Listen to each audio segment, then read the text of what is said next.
We have got a bunch of names to talk about today as we look at our favorite late round picks as of May 18th. We're looking at players being drafted in rounds 9, 10, 11, 9 and later. I just say round 9 or later. And that would be pick 97 or later in a 12-team league. Adam Azer with Jamie Eisenberg and Dave Richard here today.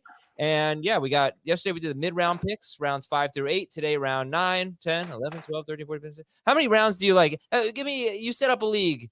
And let's say kickers and defenses are part of it. Kickers and DSTs. How many rounds are typical draft? Jamie, you do set up league like every day. How many rounds are we going? If you're including kickers and defenses, I would say 16. That gives you a starting lineup of 8 players, minus kicker and defense, so 10 players total, and then 6 reserves. Okay, 6 bench spots. I guess that's probably what I should have asked. 6. Dave, you like signing off on 6 bench spots? I'm good with 6. I like 7 better because I like to stash players. How about, can we agree to, and this is how it really should be, 6 bench spots and 3 IR spots? I would say at this point, 2 IR spots is probably suitable, but yeah, IR spots should definitely be included. Should they be included in the 6 bench spots? Correct, yes. Should there be a limit on IR spots? Yeah, so I'd say 2. I think it gives you the opportunity. And if you play in keeper leagues, if you want to do, obviously Dynasty, these are included, but if you want to do a taxi squad spot, I don't think that's a bad idea also, just to allow the opportunity to maybe stash a player that you will never use, mostly a rookie. But I think there should be a little bit more flexibility with those scenarios. But I think if you're just doing a regular redraft league, 2 IR spots are more than suitable. Isn't that an outdated term? Taxi squad? Like, shouldn't we call it an Uber squad or ride share? Well, it's like we had this conversation a few weeks ago about when you say in a phone booth. I told Adam, I think more appropriate at this point is like in an elevator. Things that are still relatively confined spaces, but not outdated. Yeah, in a phone, like, an elevator's a little big. Maybe like in a napping pod at your office at Google or something like that. Because everybody has those. Yeah, I do know. I just got one here. He has that. I have one all the time. It's called home. Yeah, right. For us to work at home, I have several napping pods. All right. So the first, so you guys we looked at this Fantasy Pros average draft position, and we have 20 names maybe. We got a lot of players here, maybe more than that. We'll go through them. I'll ask you guys for your reasonable expectation and then the best case scenario for these players and why you like them in the late rounds. There are a lot of players. One thought I had, though, I want to know what you guys think of this. Last year's scoring was down. And a lot of mid-round picks just didn't work. I mean, we could talk about the wide receivers not working, and they usually do in rounds 4 through 6, whatever. But it was just offense was just down. Quarterbacks were busts in that range and whatnot. And I don't know, when I've been doing these drafts or looking at the drafts that you guys did last week, I don't feel a huge difference in round 9 picks and round 6, 7 picks. I don't, it almost feels like the talent is leveled off, or maybe I'm just really excited about the late round picks. I don't know how you guys feel about that, but did you feel that way at all, that it's kind of less separation between mid round picks and late round picks than in the past? I think it comes down to probably how your leagues are, and our leagues are a little bit skewed because of when quarterbacks and tight ends will most likely go. And so when you start to see those guys, I think in those mid round picks, because we're going to see more quarterbacks get pushed up. So like yesterday we did a super flex draft.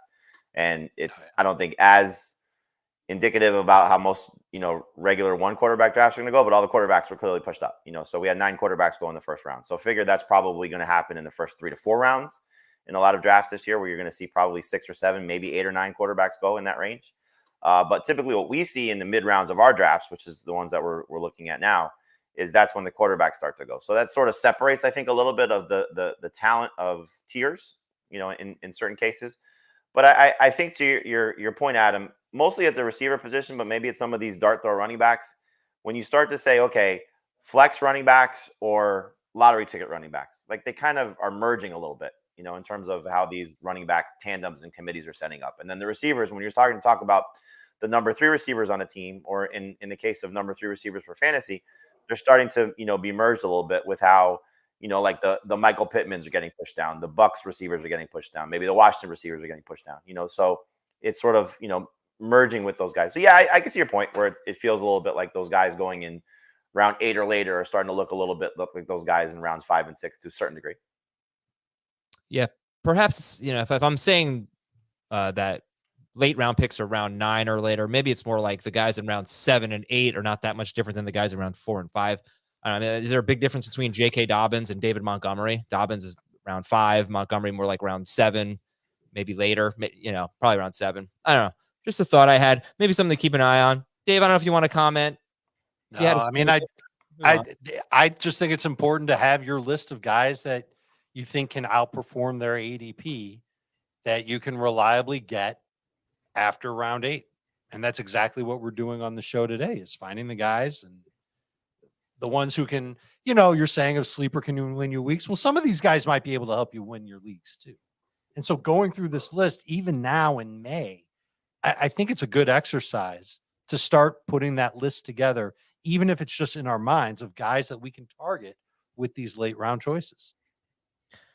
Okay. And, maybe part of it is that we have a lot of backfield uncertainty now. How are the Lions, the Bears, maybe the Eagles, how are they going to shape up? And you've got guys that are probably, if you were drafting right now, would be values, whereas we might have a clearer picture of it in August, and those guys might be ADP risers, and they might be round 4, round 5 picks because they're just winning the job or something like that. Right.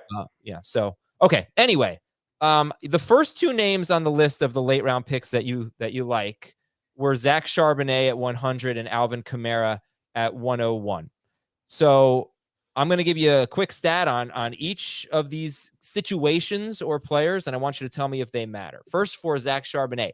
In 2018, Chris Carson was going into his second season, and the Seahawks drafted Rashaad Penny, and he played 14 games, and he had 85 carries. He was 3rd on the team in carries behind Chris Carson, who was a top 16 running back, both per game and overall. And Mike Davis actually outcarried Rashaad Penny, and it wasn't even the injuries this time for Penny. So that was the team that was extremely run heavy, 2nd most carries in football. Their first round rookie running back did almost nothing. He was 3rd on the team in carries. Before I let you answer, I should say in the first 2 weeks of the season, he actually had more carries than Chris Carson. But in week 3, Chris Carson had something like 30 carries, and then he basically just won the job.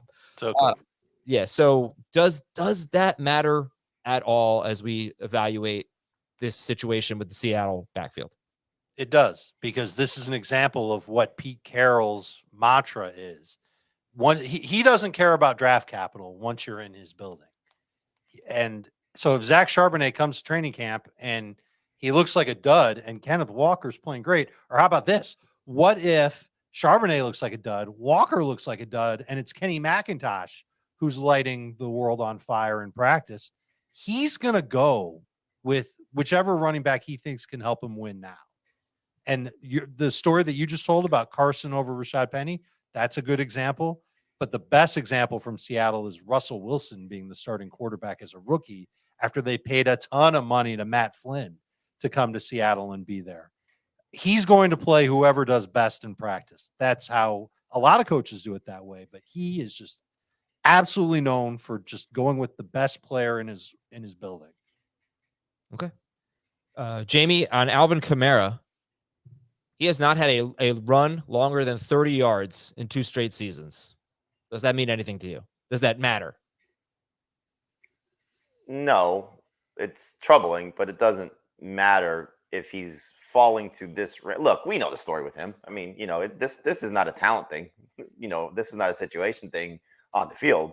It's a situation thing off the field, and so that's the only reason he's fallen this far. And, we're drafting him ahead of what his most likely ADP is at this point, and probably have him ranked ahead of where his ADP is at this point, so it's troubling that he's had some, down seasons. And I don't think you should view him, even if he avoids a suspension, as the same type of player. But it's just if you're getting him at this spot, at this point, you're taking a chance on it. That's the only reason I put his name on this list. Sure. No, I mean, 100. No, that doesn't matter. His, I guess, how good he still is doesn't matter if you're getting him at 101. But if we were a 3rd round pick at this point, we could talk more about it. Right. Look, this is the most competition he's going to face. He's had to deal with, usually 1.5 guys, before, with Taysom Hill being the half. And they didn't bring Jamal Williams in to not use him to whatever capacity, and we've talked about this a lot, especially as Alvin Kamara's receptions have gone down minus Drew Brees, so Now, if he's losing touchdown opportunities to two guys in Taysom Hill and Jamal Williams, it's tough, even if he avoids a suspension. If Kendre Miller comes in and does anything that impresses the coaching staff, then it's just another knock against Alvin Kamara. Not that he's going to take Kamara off the field for significant stretches, but if it's another guy taking him off the field for any stretches, it's just tough to consider. So I think at this point, Kamara, we'll see where he climbs back up to if there is no suspension. But this is just a guy you're taking a shot on with the hope that he avoids a suspension. You're doing an early draft, and you hit on, I'll say a lottery ticket type of guy, because we know he'll still be productive in his role. He had a career low 14.1 PPR points per game last year. I think he could be lower than that this year, but still at this point, or even 12 picks higher, shoot, you have to take the chance on him because you know that he's got some talent left.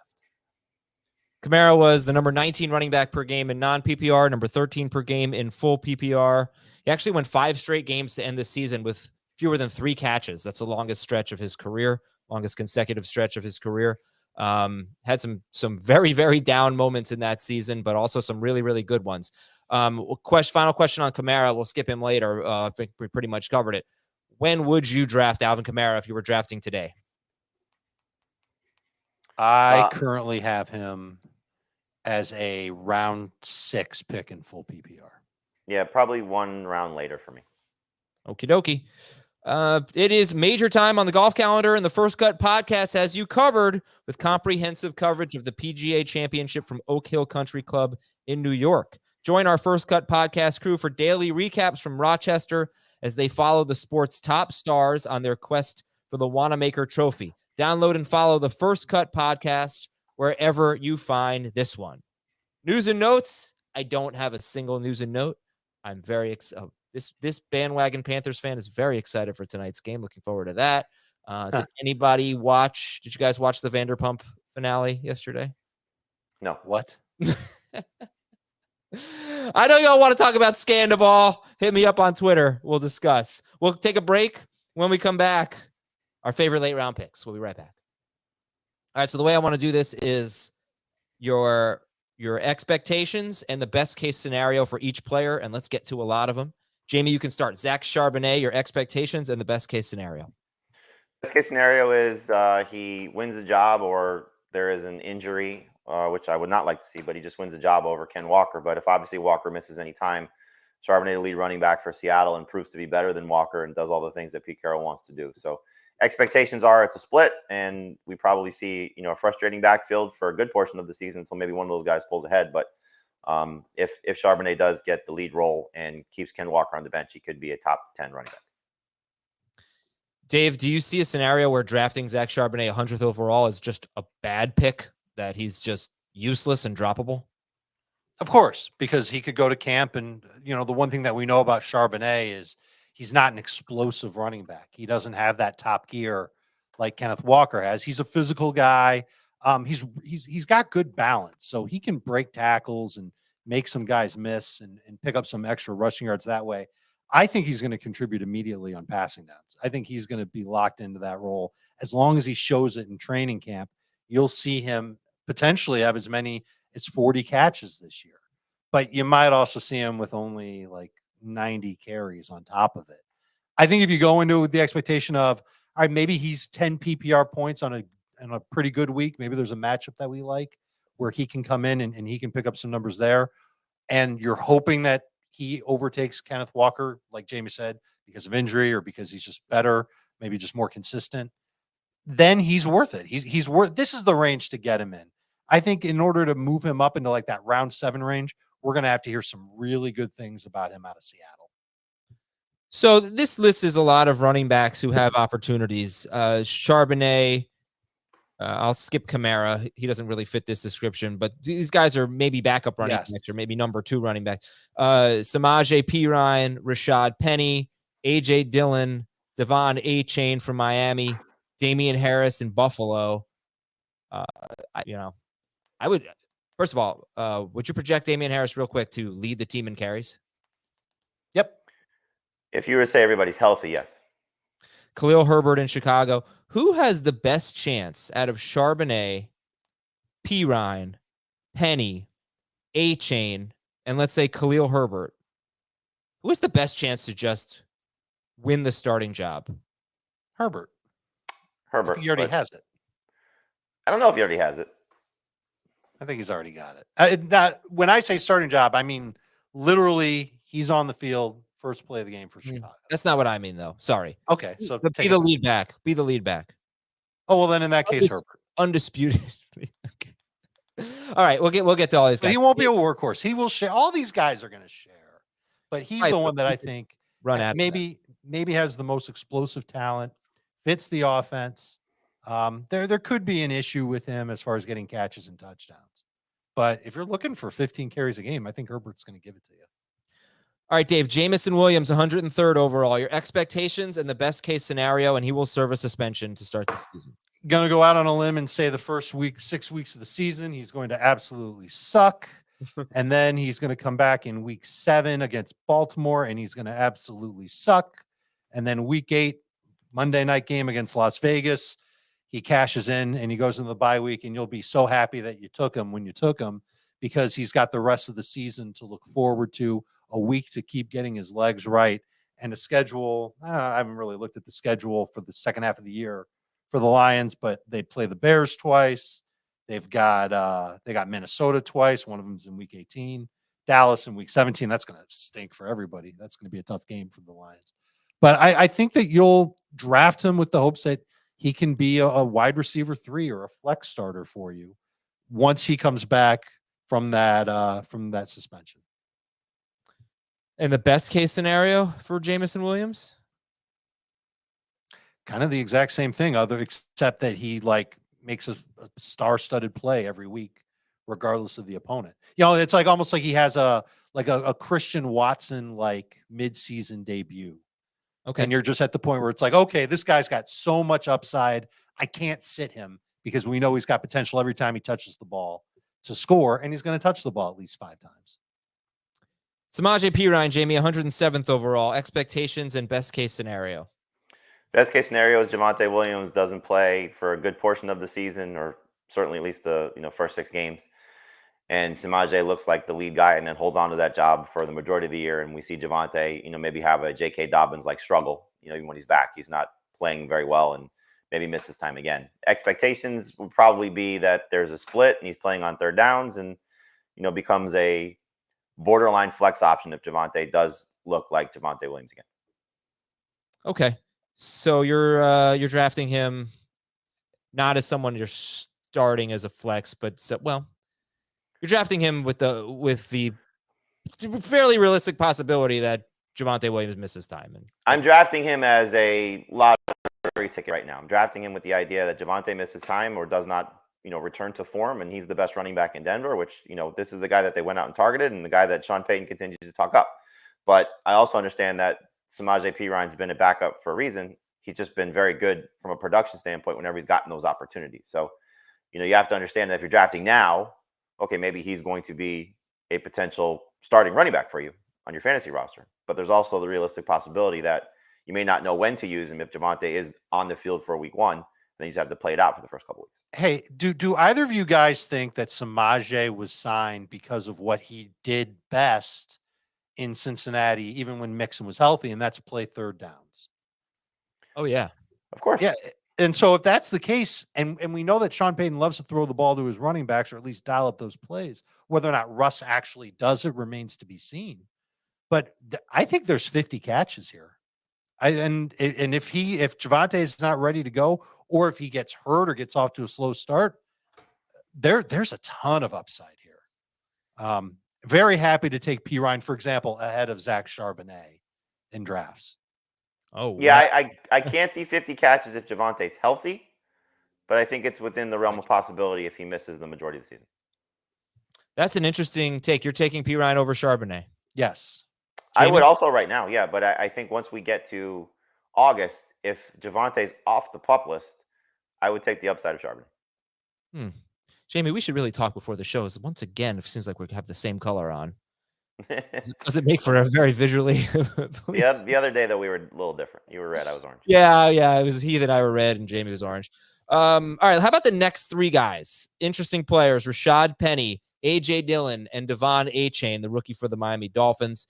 Penny now with the Eagles, Dillon, of course, the Packers, and Achane for the Dolphins. They're all going 109th to 113th. So right there at the 9-10 turn, basically. And how would you guys rank them? Jamie, you can go first. Penny, Dillon, Achane. Dillon, Achane, Penny right now, but that can certainly change. Dave? Taking Dillon, Achane's right behind him, and then I've got Perine in my PPR rankings, and then Penny right behind him. And each of these guys, they've got some pretty good strengths and some crazy high upside. But it's almost like all three of them, everything just has to go right. There's like a narrow pathway for them to absolutely nail their upside and be a top 15 fantasy running back this season. If both Dillon, I guess I might as well do all three. If all three of these guys, Penny, Dillon, and Achane, play a full season, who has the most carries? Dillon. Dillon. Who has the second most? Penny. Agreed. I just can't get excited about drafting Devon Achane. I feel like he has two players to. Yeah. I feel like I maybe have changed my opinion on this, but he's just so small. He's so small. He's already put on, I think, 4 pounds of muscle since being drafted. They clearly want to get him a little bit more hulked up so that he can play. And he is blocked by 2 other running backs who know the system that they're running in Miami, but they're older guys and they don't have Achane's. Well, I shouldn't say that. Mostert might have him beat on speed, but Jeff Wilson does not. Jeff Wilson has pretty much devolved into a, solid running back for the scheme that the Dolphins run. If Achane learns it quickly, and my guess is that he will, he's got a great one-cut ability. He's just going to give them a whole new element to that offense. It's going to drive defenses bonkers. And he's got small hands, and he's not a big dude, but he can catch.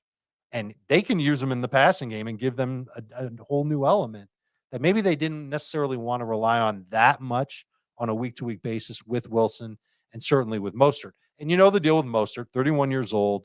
You just tap him on the knee like that, and he's gone for 4 weeks. Jeff Wilson could also go down for several weeks. It leaves a great path for Achane. But yeah, you are drafting him more so because of his talent and the system that he's in more than the opportunity that we could project for him in week 1. Okay, next group would be Damien Harris, Khalil Herbert, and Antonio Gibson. So we're still in round 10, maybe getting into round 11 here of a 12-team league. Damien Harris now with the Bills, Khalil Herbert splitting with Deontay Foreman and maybe Rashaad Johnson for the Bears, and Antonio Gibson. We just heard that Ron Rivera says he wants to get Antonio Gibson more involved. So how do you guys rank these three? Harris, Khalil Herbert, and Antonio Gibson. Jamie? Herbert for now, then Gibson, then Harris in PPR. Herbert, Gibson, Harris. And how about you, Dave? Herbert, Harris, Gibson, and Herbert is the highest ranked running back we've talked about today. No, that's not true. We talked about Alvin Kamara. I've got Kamara higher than Herbert, but I've got him higher than Javonte right now. Got him higher than everybody else that we've mentioned. I think that there's a lot of potential for him in Chicago. Okay. Okay. Well, we're doing expectations and best case scenario. So why don't you do that for Khalil Herbert? I think the expectation is he's going to be the 1A running back for Chicago. He doesn't deliver the same type of physicality that Foreman or Rochon Johnson can. I think he can compete as far as catches goes and maybe not necessarily get all of them. I don't even know if he necessarily plays on every third down for Chicago, because if it's third and short, they'll go with one of the bigger backs. If it's third and long, maybe it's Herbert because he can break plays because he's faster, but Rochon can catch the ball. It really might come down to how quickly Rochon adapts to Chicago's offense. And the better that Rochon does, obviously it's going to be terrible for Deontay Foreman, but it'll be bad for Herbert too. I'm thinking that there might be a bit of a learning curve for Rochon, partially because the Bears don't have to force it with him because they've got the other two backs, and Herbert is just so much different than those other two backs. I am okay taking Herbert in round 7 as if you have to as a low end RB2, but preferably as a flex or a high end RB3. The best case scenario is that the Bears cut Deontay Foreman, Rochon Johnson messes up a few times as a rookie, and Khalil Herbert, who already had the 2 games last year with the most carries for the Bears, gets a lot more of those types of games. And then we're talking huge fantasy numbers. It would be fun to see Herbert do that. I'm just getting more and more excited the things I'm hearing out of Chicago from Johnson, and he's becoming the one that I want to draft the most because he's going to go later than Herbert, and so I think that gives you just the value of getting a piece of that backfield. But it would not surprise me if Johnson's the best running back in Chicago. That's interesting because I think there's a point in the draft where if you're getting Khalil Herbert in the 10th round, does it really matter if you're getting Rochon Johnson in the 12th? I don't think that we are going to see Herbert go in the 10th round. I think Dave's draft round value for him is probably more realistic of what we'll see. But if there's going to be hype for Rochon Johnson, then there's a chance you might see both of those guys go in round 8. Yeah, for sure. I don't think that's a problem to, wait it out and see which one falls to a point where you're comfortable with. And, it could be one of those situations where depending on how you draft, you get both of them.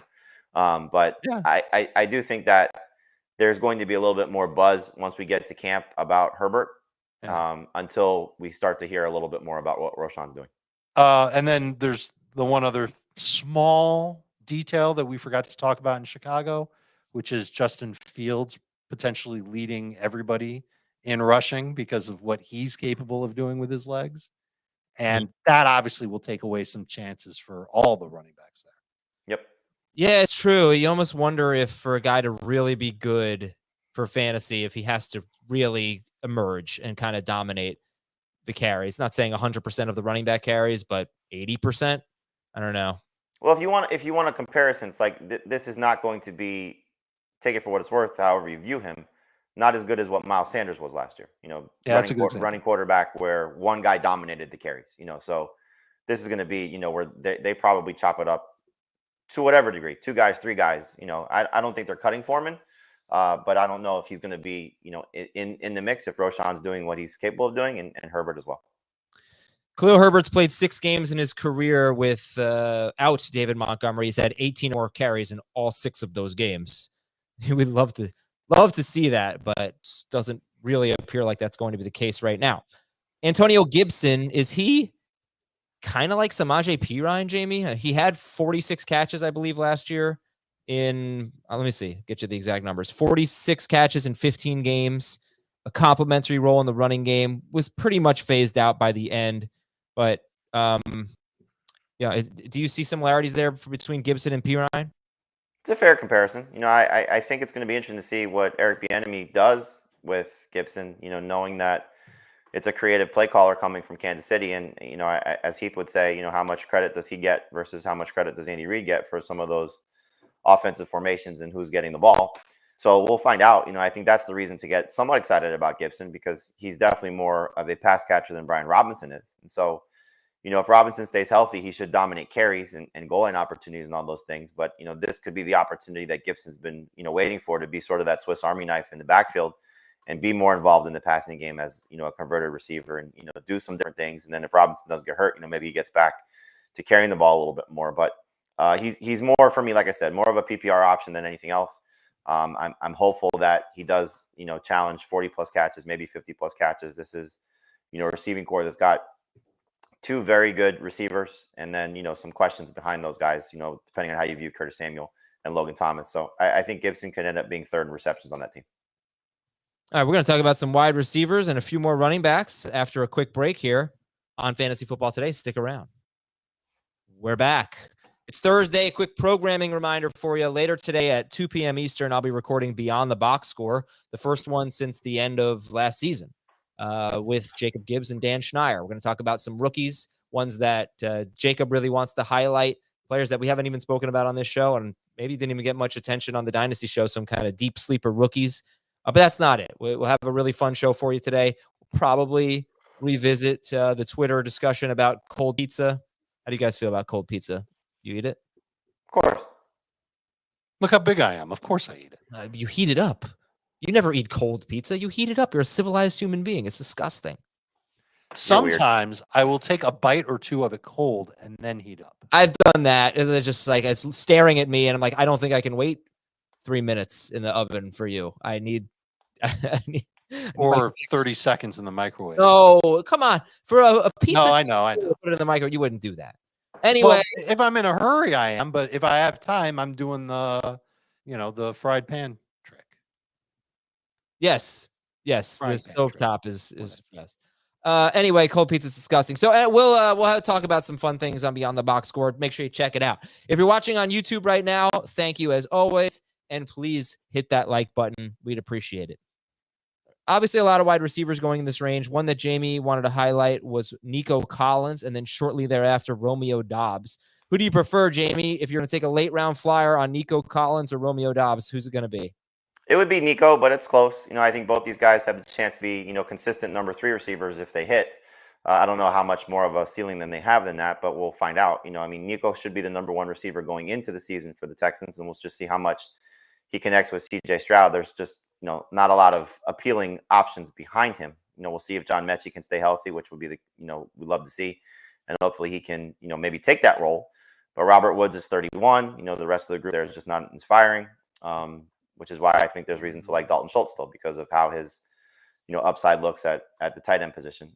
For Doubs, look, he was, arguably the Packers' best receiver through the first 4 weeks of the season last year, while Lazard was battling through injuries and Christian Watson was dropping the ball. Then he got hurt and didn't really recover, but there's clearly a lot to like about his situation as well, just knowing that he should be the number 2 receiver opposite Watson until at least Jalen Reed, becomes maybe a little bit more part of the offense. But obviously Matt LaFleur likes Doubs a lot. So I think both these guys are in a similar spot. If Jordan Love is that guy, then Doubs should be better. If CJ Stroud is that guy, then maybe Nico Collins could be, in a better spot. But you're talking about, cheap targets that you can find late in your draft. And if they, materialize, you'll be pretty happy about it. I think I would just expand this to a broader conversation about wide receivers. Do you have any wide receivers that you typically target in this range? These are 2 for sure. Yeah. Collins and Doubs, because I think Wan'Dale Robinson goes later. Juju Smith-Schuster is around 9, 10. Skyy Moore and Rashee Rice, both young Chiefs wide receivers, are here. Kadarius Toney is not. I'm just wondering if there's one that kind of, Dave, anyone that rises to the top of the crop. I am not a big fan of either Collins nor Doubs, so I do have a short list of other receivers that I'll take ahead of them. For example, Skyy Moore, you already mentioned, second-year receiver. Maybe he's got a shot to really break out and have a much bigger role in the Chiefs' offense. We already know about the guys that they've lost. Maybe he's the Juju replacement. I know the Chiefs talked about Rashee Rice as the guy that could replace Juju. That's interesting to me. I don't know if I necessarily saw Rashee Rice in that type of like usage, but okay, they're experts. I'm just watching here from the sideline. But I definitely like Skyy Moore's game, and I think he's got a chance to do well. I'm still riding Isaiah Hodgins as a touchdown needy wide receiver in New York. Just don't see him getting double teamed anytime soon. I wonder if there's just more upside for guys like Odell Beckham and Zay Flowers and even Mechie, Thielen, Sutton. I don't know if they're necessarily going in this range. Those guys might go a little bit higher because people recognize those names. But I'm feeling those receivers more so than Collins, who I'm not sure if he's the best receiver in Houston. And I disagree that Houston doesn't really have anything great behind him. I'm a fan of Mechie, and I keep watching Tank Dell play, and I know that he's the size of Jerry from Tom and Jerry, but that he is fast. He seems to be, at least on like out routes, like a good route runner. CJ Stroud really wanted him to be there. I know he's going to be involved on returns, but I wonder if Tank Dell could end up being a decent factor in that offense, particularly because they're playing from behind. And I think he's more explosive than Nico Collins. And I love Doubs at this time last year. I didn't like what I saw from him over the course of the season. If he can get his act together, then he's absolutely worth a pick in this round. But until I start to see that happen, around 10 for me on Doubs. What about the Carolina guys? Mingo and Thielen are basically back-to-back in wide receiver ADP. It's funny. It's like the Chiefs guys, Skyy Moore, Rashee Rice, Jonathan Mingo, Adam Thielen are 124, 128, 131, and 136 overall. Which team is the better investment there? I would honestly say the Panthers, because I don't think that you have Kelsey, obviously. You have Tony. And we have a whole year of last year where the wide receiver, Juju was the only one that was reliable, and that was for half a season. And MVS is still there. MVS barely left the field last season. He's still a factor, not a fantasy relevant one.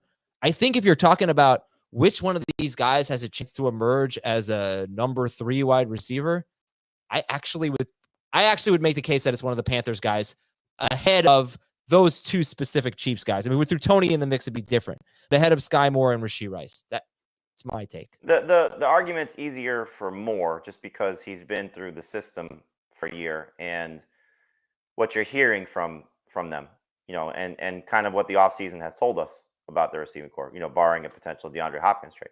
I think, though, you're right, Adam, in terms of Rashee Rice versus the Panthers guys, because Skyy Moore didn't have very many opportunities. And even Kadarius Toney, I know there was some injuries involved there, but, it took him a little bit of time to get comfortable. And even when he was healthy, he wasn't a significant factor. So learning that system is tough.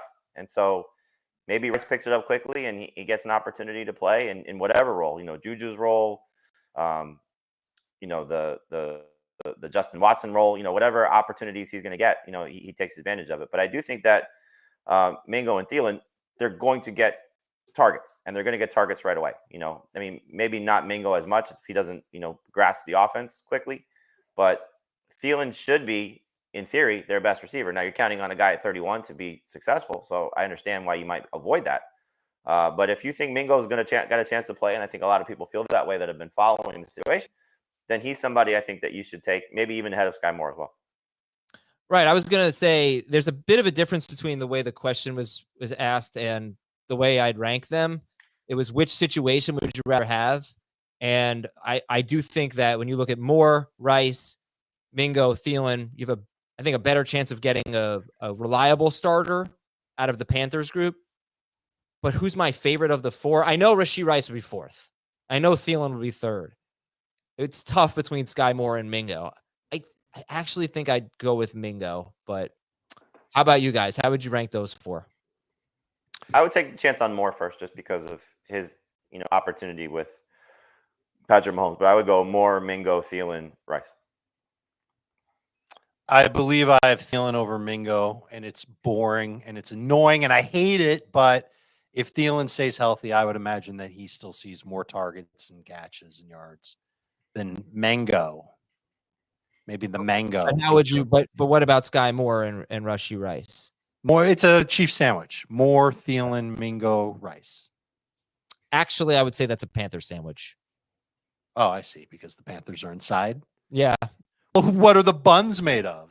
Well, do you ever have a sandwich, like a ham and cheese sandwich? You go, oh, I'm having a bread sandwich. No. What's in the middle? I love bun burgers. Yeah, exactly. Okay. That's a bit of a wide receiver discussion. Let's talk about Rochon Johnson, D'Onta Foreman. You think Johnson should be going ahead of Foreman? 100%. Dave? Sure. Devin Singletary. Should he be going ahead of both of them? I would take Johnson ahead of Singletary ahead of Foreman.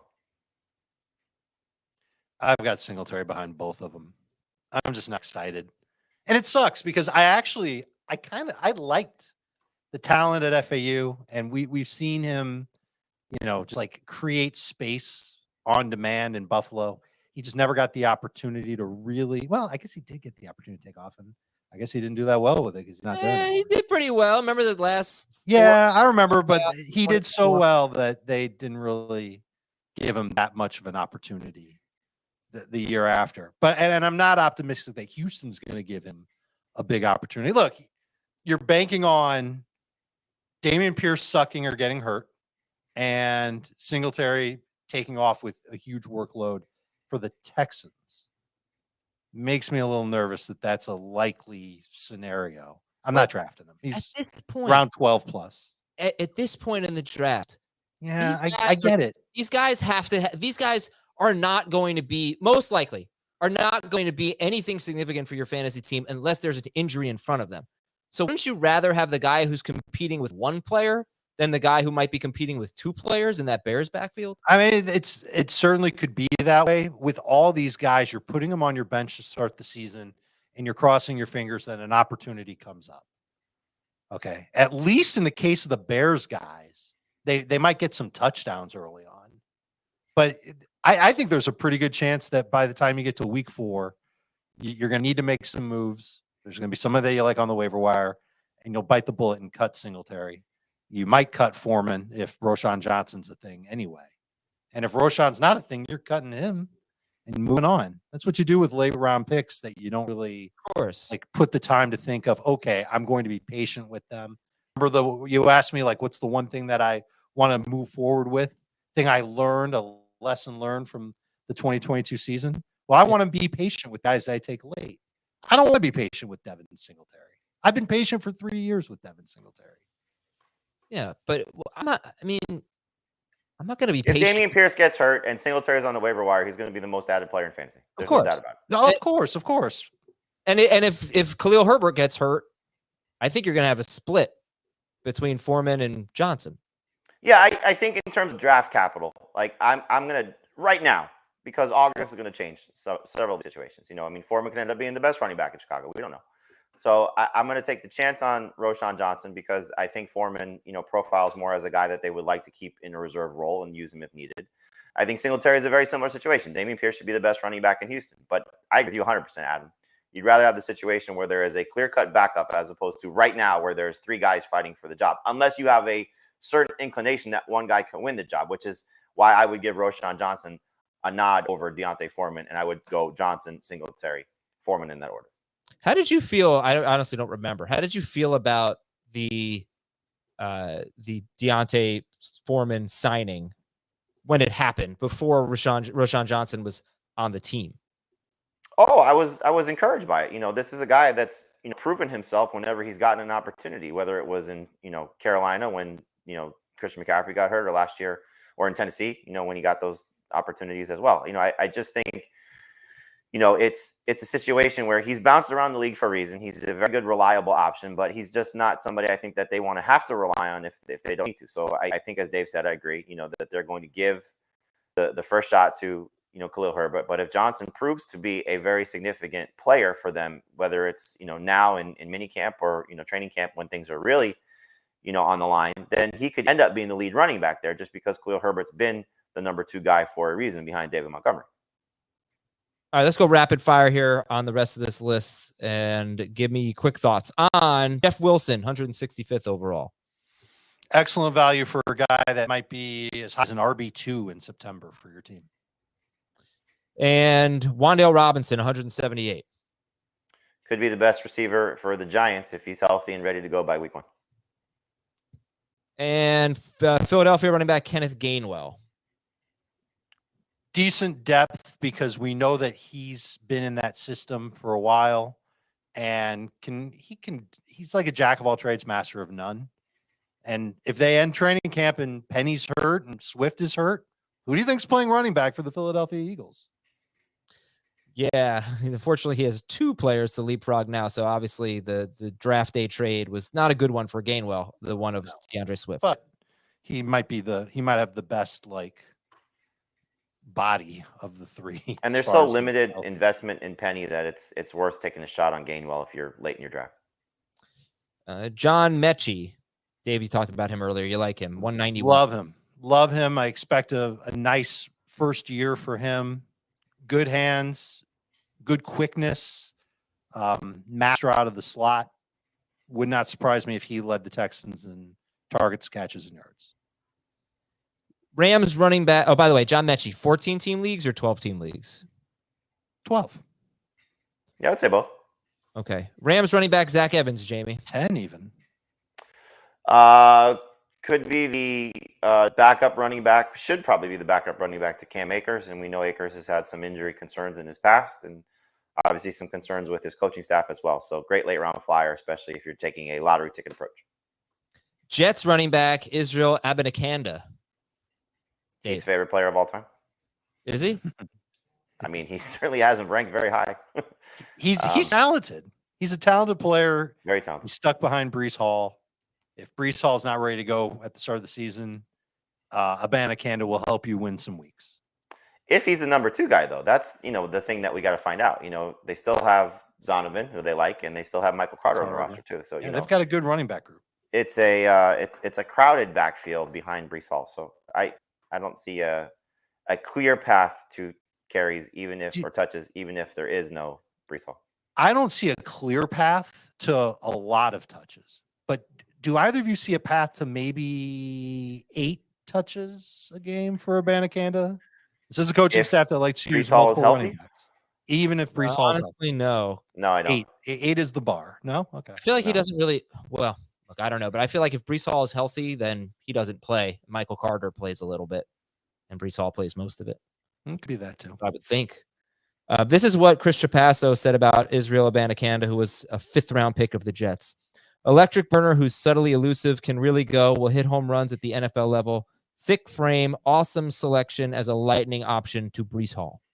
He gave it an A. He really liked that pick. It is a good pick. Wide receiver Tim Patrick for Denver, Jamie.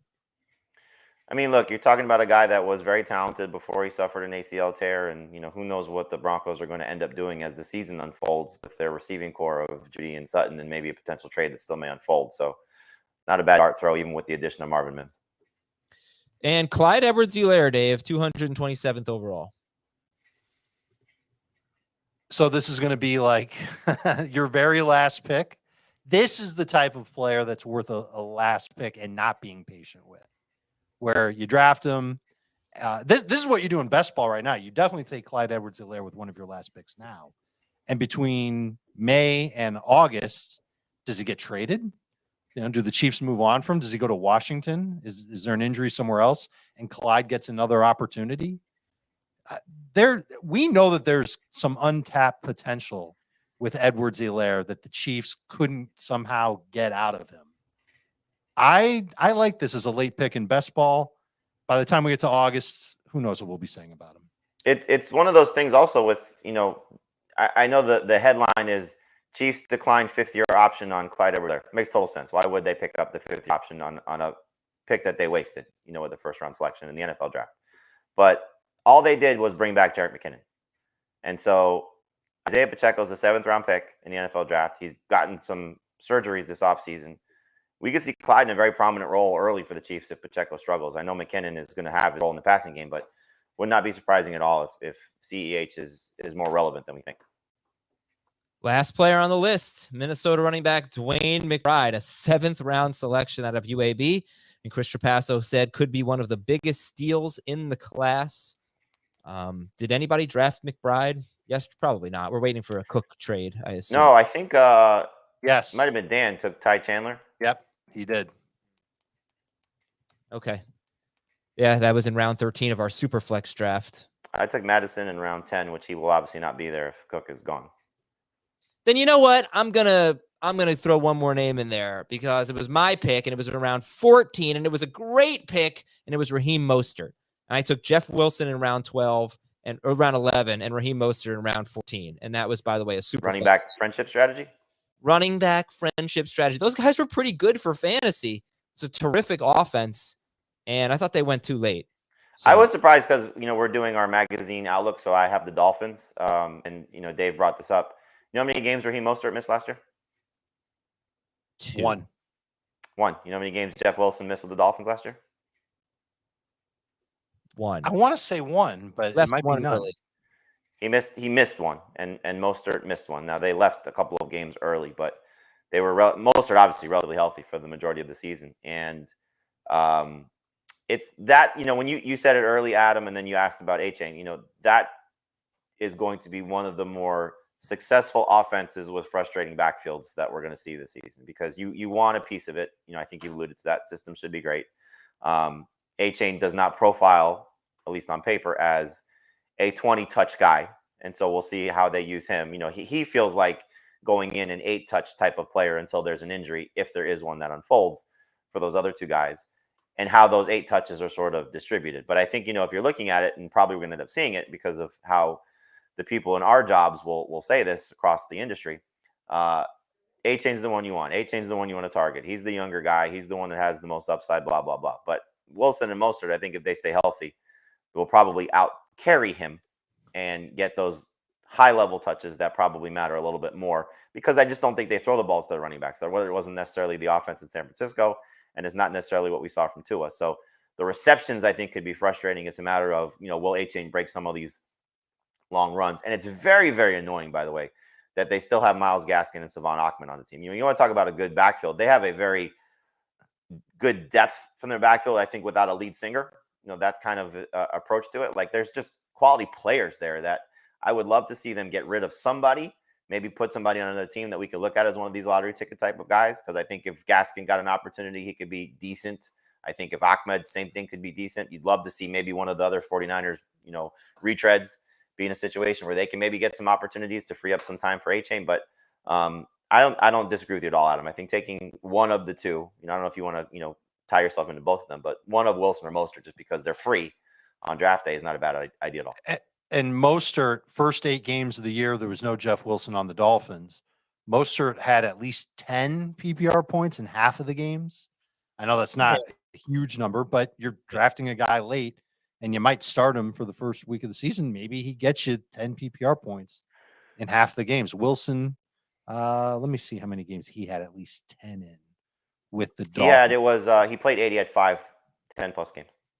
Remember at the beginning of the year, they had Chase Edmonds, who was, doing basically nothing, but had 12 carries in week 1. All right. That's it for today's show. Good stuff. Thank you, Dave and Jamie. Thank you to all of you for watching and listening. We have Beyond the Box Score coming up later today on youtube.com/fantasyfootball today. It will publish on Friday. Have a great weekend if we don't talk to you before then. See ya.